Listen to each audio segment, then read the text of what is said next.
Hello everybody, I'm Dr. Y. For you, I'm Dr. Y. I'm Armen, Professor Armen Astvatsatryan from Yerevan, Armenia. And today we will talk about gastroenteritis. Yeah. Or sometimes it's pronounced as gastroenteritis. So up to you. Overview of gastroenteritis. About all gastroenteritis we'll try to talk. So gastroenteritis is inflammation of the lining of the stomach and small and large intestines. Okay, so gastroenteritis once again is inflammation of the lining of the stomach and small and large intestines. Most cases are infectious, although gastroenteritis may occur after ingestion of drugs and chemical toxins, for example, metals, plant substances.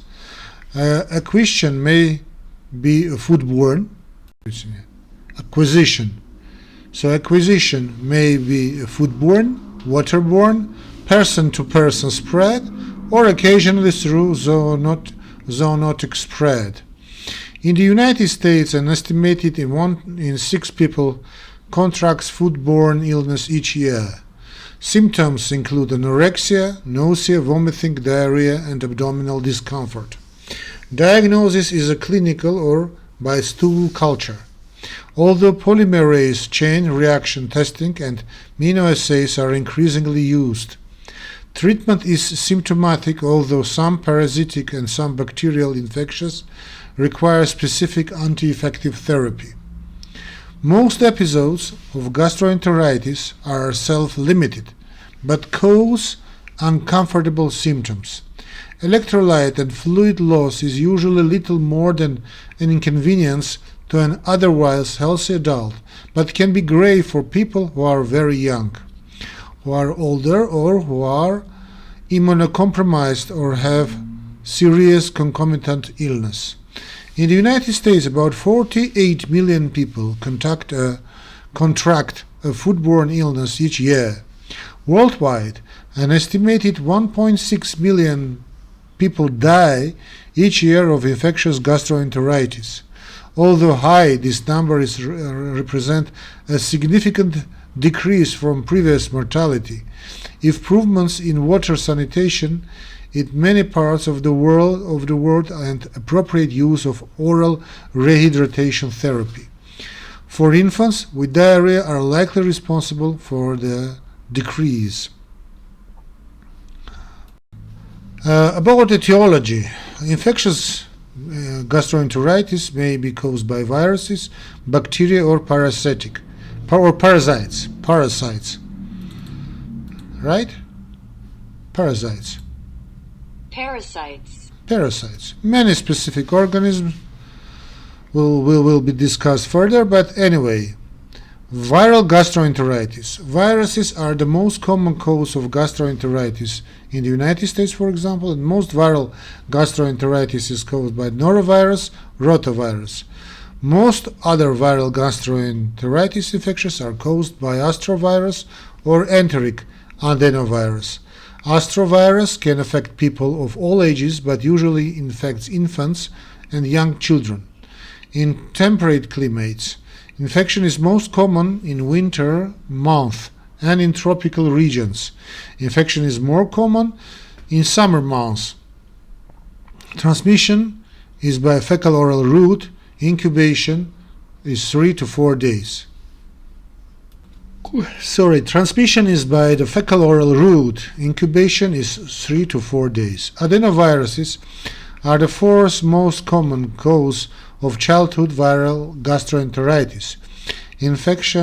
Infections occur year-round, with a slight increase in summer. Children less than 2 years of age are primarily affected. Transmission is by the fecal-oral route as well as by respiratory droplets. Incubation is 3 to 10 days. Viruses infect enterocytes in the villus epithelium, right? Villus. Varsinka. Villus. Villus. Yeah, villus epithelium of the small bowel. The result is transudation of fluid and electrolytes into the intestinal lumen, sometimes unabsorbed carbohydrates resulting for malabsorption in the affected bowel subsequently worsen symptoms by causing osmotic diarrhea. Diarrhea is watery, inflammatory diarrhea, dysentery with fecal white blood cells and red blood cells, or gross blood, is uncommon. In uncompromised patients, additional viruses, cytomegaloviruses and enteroviruses can cause gastroenteritis. Bacterial gastroenteritis. So bacteria most commonly implicated are Campylobacter, Clostridium difficile, Escherichia coli, especially serotype 0157H7, Salmonella, Shigella, Staphylococci,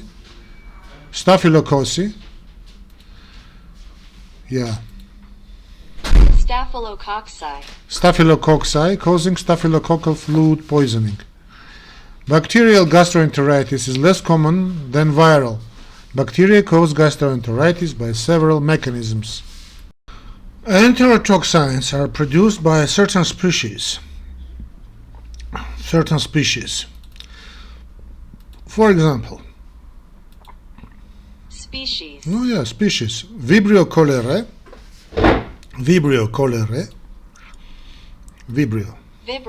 Cholerae. Vibrio cholerae, enterotoxigenic strains of Escherichia coli that adhere to intestinal mucosa without invading. Their toxins impair intestinal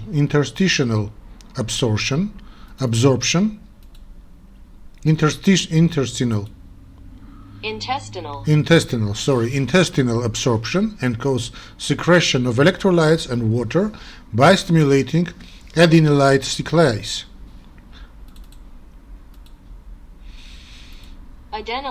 Adenylate?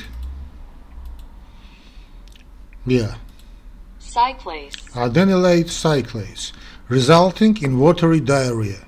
Clostridium difficile produces a similar toxin. Exotoxins that are ingested in contaminated food are produced by some bacteria, for example Staphylococcus aureus, Bacillus cereus, Clostridium perfringens. The exotoxin can cause gastroenteritis without bacterial infection.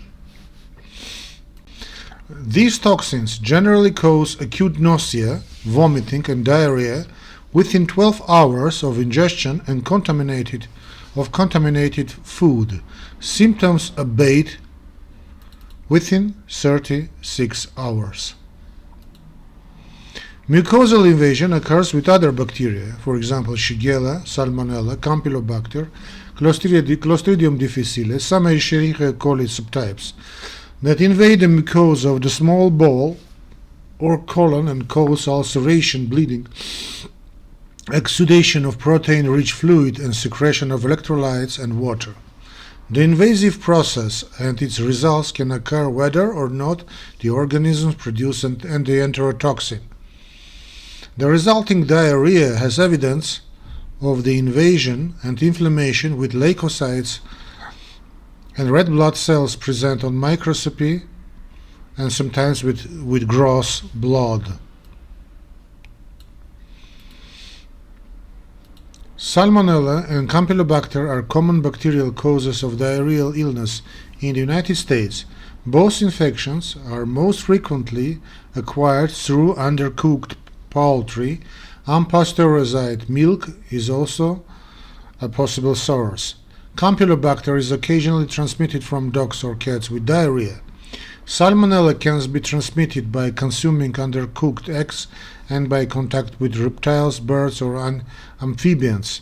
Species of Shigella are also common bacterial causes of diarrhea in the United States and are usually transmitted person to person, although foodborne epidemic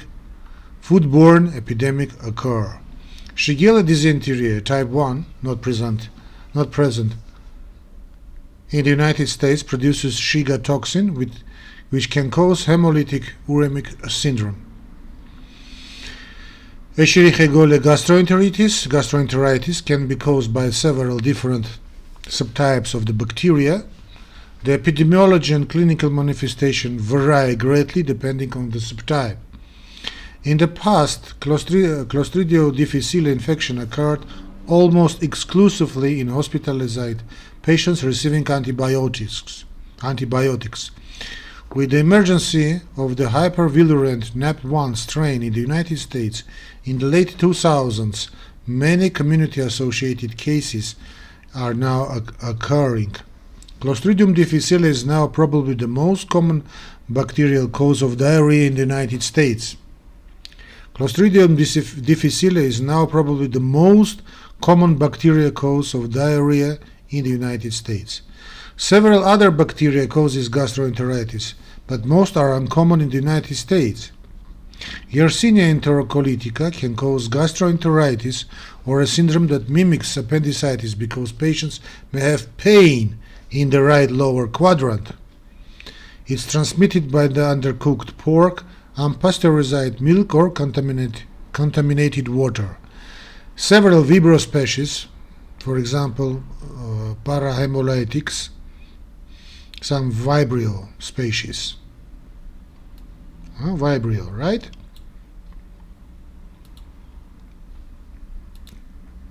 Vibrio species. Vibrio species, for example, Vibrio parahemolyticus,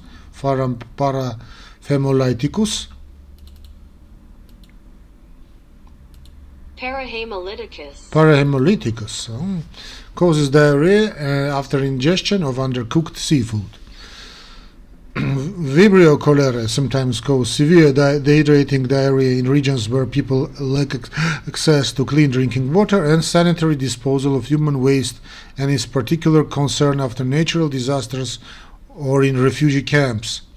Listeria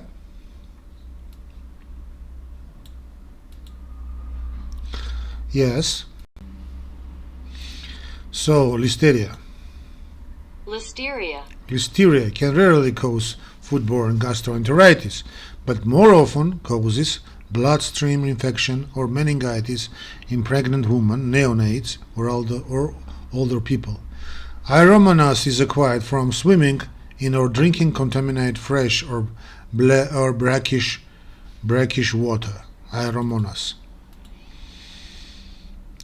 Plesiomonas shigelloides can cause diarrhea in patients who have eaten raw shellfish or traveled to tropical regions of the developing world. Parasitic gastroenteritis. Parasitic gastroenteritis. So the parasites most commonly implicated in developed countries are Giardia, right? Lambli. Giardia, and Cryptosporidium Giardia. So certain interstitial parasites, notably Giardia intestinalis or Giardia lamblia, adhere to the intestinal mucosa, causing nausea, vomiting, diarrhea, and general malaise. Giardiasis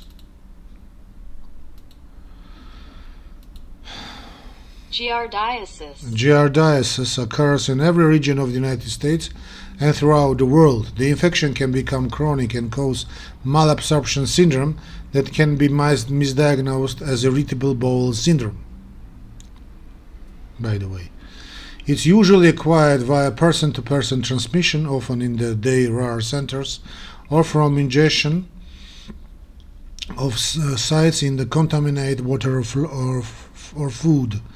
Cryptosporidium parvum causes watery diarrhea and can sometimes be accompanied by abdominal cramps, nausea, and vomiting. In healthy people, the illness is self-limited, lasting about 2 weeks. In immunocompromised patients, illness may be severe and prolonged, causing substantial electrolyte and fluid loss. Cryptosporidum is usually acquired through contaminated water.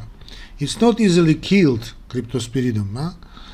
It's not easily killed by chlorine and is the most common cause of recreation waterborne illness in the United States, accounting for about 3/4 of outbreaks. Other parasites that can cause symptoms similar to those of cryptosporidosis include Cyclospora cyatanensis. I'm sorry, I have to pronounce it correctly. Let's try. Cyclospora catanensis. Cyclospora cyatanensis. Cyclospora catanensis. Catanensis. Cyclospora catanensis. Cyclospora catanensis. I'm sorry, It's in compromised patients. Cytozospora isospora or isospora, belly, and a collection of organisms referred to as microsporoida. Etamoeba histolytica, amoebiasis, is common cause of subacute bloody diarrhea in regions with poor socioeconomic conditions and poor sanitation. Symptoms and signs of gastroenteritis. The character and severity of symptoms of gastroenteritis vary. Generally, onset is sudden, with anorexia, nausea, vomiting, abdominal cramps, and diarrhea, with or without blood and mucus. Malaise and myalgias may occur. The abdomen may be distended and mildly tender. In severe case, muscle guarding may be present. Gas-distended intestinal loops may be palpable. Hyperactive bowel sounds are present on auscultation even without diarrhea, an important differential feature from paralytic ileus, in which bowel sounds are absent or decreased. Persistent vomiting and diarrhea can result in intravascular fluid depletion with hypertension and tachycardia. Hypovolemic shock with vascular collapse and oliguric renal failure may occur in severe cases. If vomiting is the main cause of fluid loss, metabolic alkalosis with hypochloremia can occur. If diarrhea is more prominent, metabolic acidosis is more likely. Both vomiting and diarrhea can cause hypokalemia. Hyponatremia may develop particularly if hypotoxic fluids are used in replacement therapy. In viral infections, watery diarrhea is the most common symptom. Stools rarely contain mucus or blood. For manifestations specific to norovirus and rotavirus, we have to check up norovirus gastroenteritis and rotavirus rotavirus gastroenteritis. The hallmark of adenovirus gastroenteritis is diarrhea lasting 1 to 2 weeks. Affecting infants and children may have mild vomiting that typically starts 1 to 2 days after the onset of diarrhea. Low-grade fever occurs in about 50% of patients. Respiratory symptoms may be present. Sometimes symptoms are generally mild but can last longer than with other viral causes of gastroenteritis. Astrovirus causes a syndrome similar to a mild rotavirus infection. Bacterial gastroenteritis, bacteria that cause invasive disease, for example Shigella, Salmonella, are more likely to result in fever, prostration, and bloody diarrhea. Prostration. Escherichia coli 157H7 infection usually begins with severe abdominal cramp and watery diarrhea for 1 to 2 days, followed by bloody diarrhea. Fever is absent or low grade. The spectrum of illness with Clostridium difficile infectious ranges from mild abdominal cramps and mucus-filled diarrhea to severe hemorrhagic colitis and shock. Bacteria that produce an enterotoxin, for example Staphylococcus aureus, usually cause watery diarrhea. Staphylococcus aureus and some strains of cereus predominantly cause vomiting. Parasitic infections typically cause subacute or chronic diarrhea. Most cause non-bloody diarrhea. An exception is Escherichia histolytica, which causes amoebic dysentery, so amoebiasis. Fatigue and weight loss are common when diarrhea is present. Diagnosis. So clinical evaluation. Of course, stool testing in select cases. Other gastrointestinal disorders that cause similar symptoms, for example, appendicitis, cholecystitis, ulcerative colitis may be excluded. Findings suggestive of gastroenteritis include copious, watery diarrhea. Ingestion of potentially contaminated food, particularly during a known outbreak, untreated surface water, or a known gastrointestinal irritant, recent travel or contact with infected people or certain animals. Escherichia coli 0157H7 induced diarrhea is notorious for appearing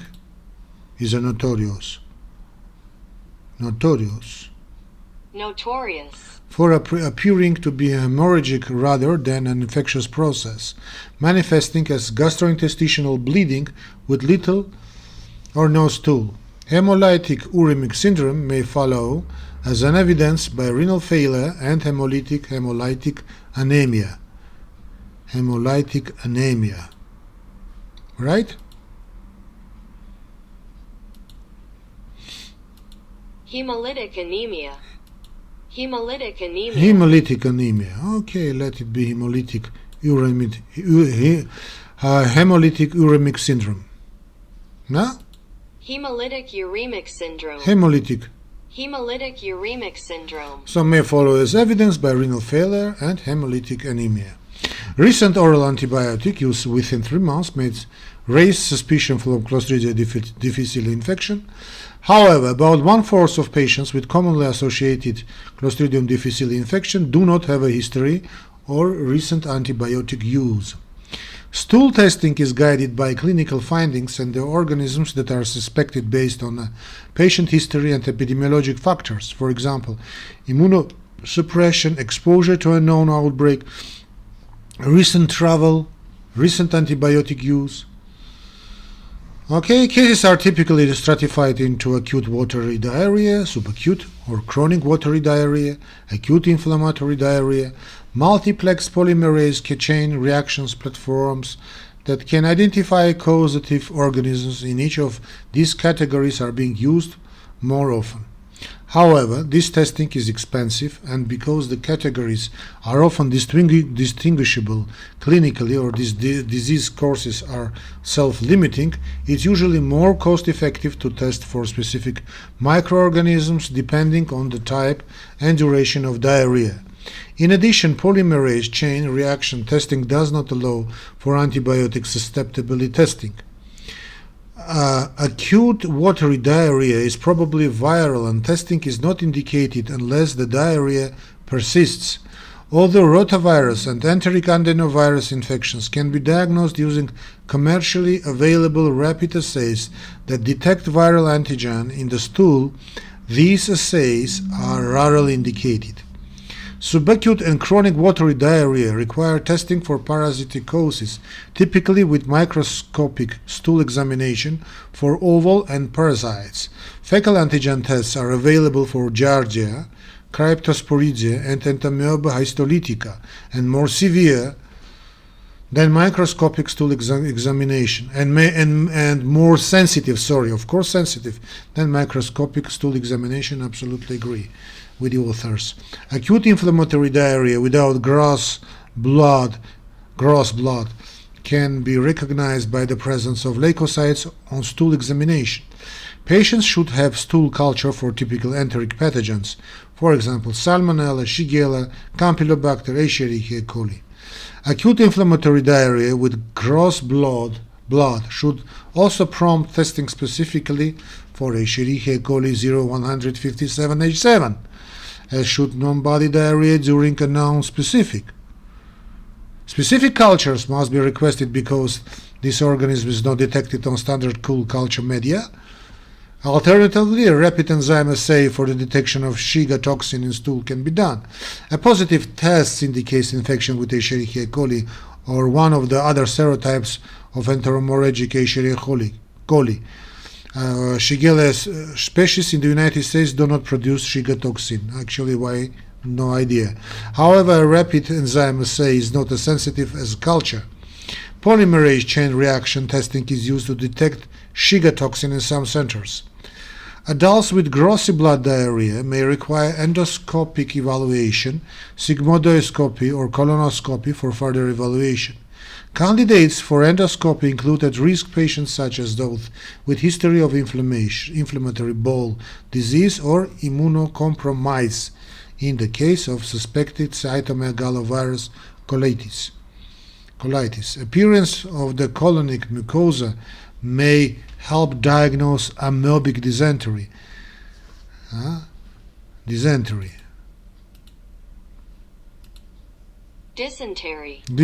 Shigellosis and Escherichia coli 0157H7 infection, although ulcerative colitis may cause similar lesions. Biopsy and culture are helpful in making a diagnosis. Patients with history of recent antibiotic use or other risk factors for Clostridium difficile infection, for example, inflammatory bowel disease, use of prompt proton pump inhibitors, should have a stool assay for Clostridium difficile toxin.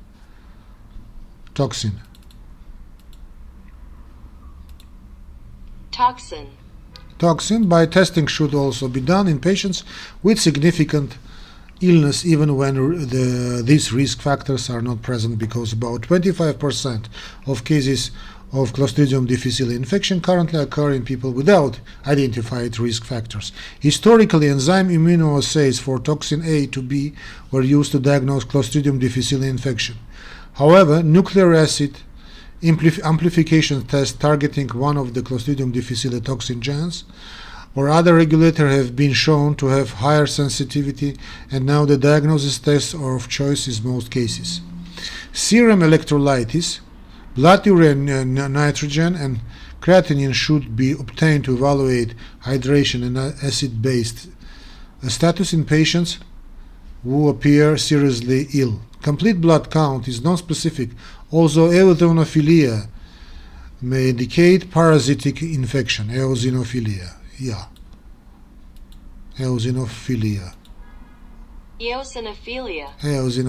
may indicate parasitic infection. Renal function tests and CBC, so complete blood count, should be done about a week after the start of symptoms in patients with Escherichia coli 0157H7 to detect early onset of hemolytic uremic syndrome.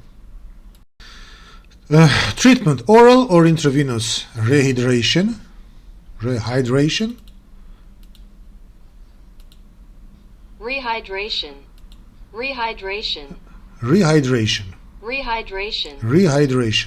Consideration of antidiarrheal agents if Clostridium difficile or Escherichia coli infection is not suspected. Antibiotics only in select cases. Supportive treatment is all that is needed. All you need is supportive treatment for most patients. Best rest with conventional access to a toilet or bedpan is desirable.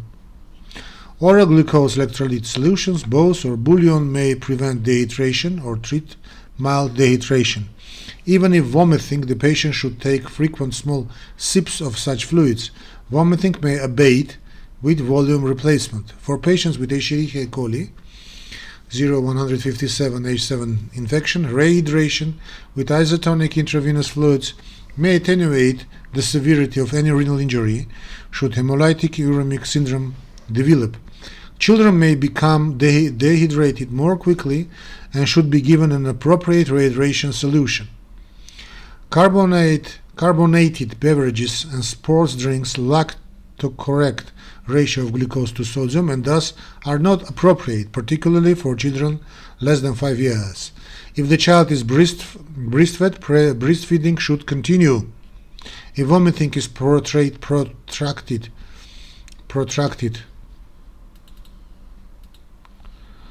or if severe dehydration is prominent, intravenous replacement of volume and electrolytes is necessary. When the patient can tolerate fluids without vomiting and the appetite has begun to return, food may be gradually restarted. Although commonly recommended, there is no demonstrated benefit to restricting the diet to bland food.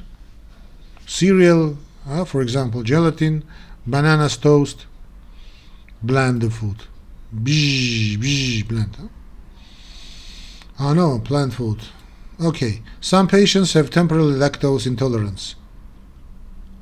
Temporarily. Antidiarrheal agents are not recommended in pediatric cases and therefore should be avoided in children less than 18 years of age with acute diarrhea. Use antidiarrheal agents is contraindicated in children less than 2 years of age. These agents are generally safe for adult patients with watery diarrhea, shown by Heme-negative stool. However, antidiarrheals may cause deterioration of patients with Clostridium difficile or Escherichia coli O0157H7 infection and thus should not be given to any patients with recent antibiotic use, hemipositive or bloody stool, or diarrhea with fever, pending specific diagnosis. Effective antidiarrheals include loperamide, initially. Very good. If vomiting is severe and surgical condition has been excluded, an antiemetic may be beneficial. Antiemetic may be beneficial. Drugs useful in adults include ordanestron, prochlorperazine, and promethazine.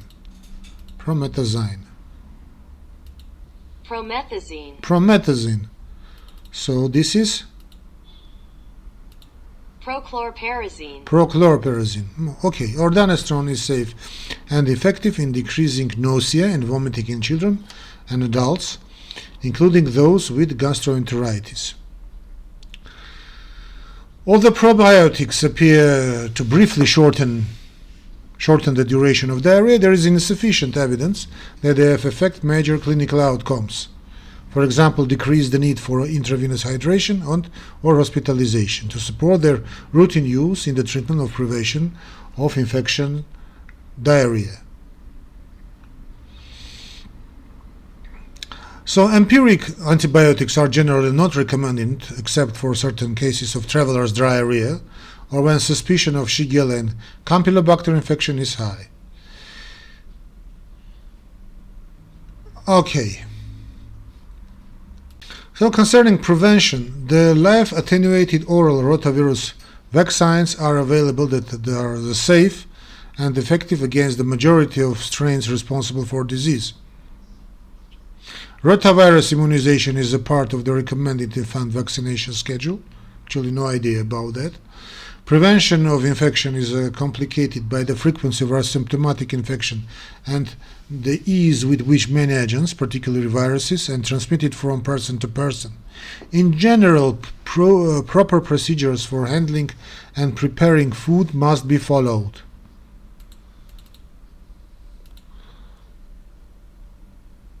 Travelers should avoid potentially contaminated food and drink.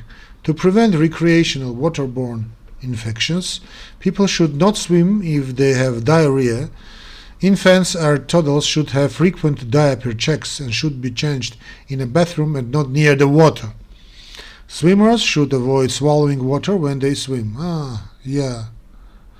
Infants and other immunocompromised people are particularly predisposed to developing severe cases of salmonellosis and should not be exposed to reptiles, birds, or amphibians, which commonly carry salmonella. Breastfeeding affords some protection to neonates and infants.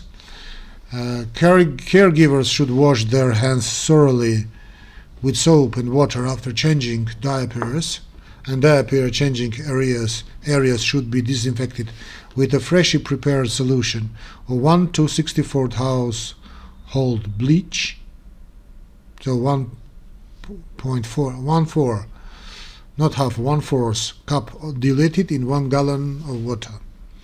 Children with diarrhea should be excluded from child care facilities for the duration of symptoms. Children infected with enterohemorrhagic Escherichia coli or Shigella should also have 2 negative stool tests before readmission to the facility. So that's all concerning this history, my friends. In conclusion, I want to say thank you for your attention. Don't forget to make your donation to our channel. How to make this donation you can find in description of this video in YouTube. Goodbye and have a nice day.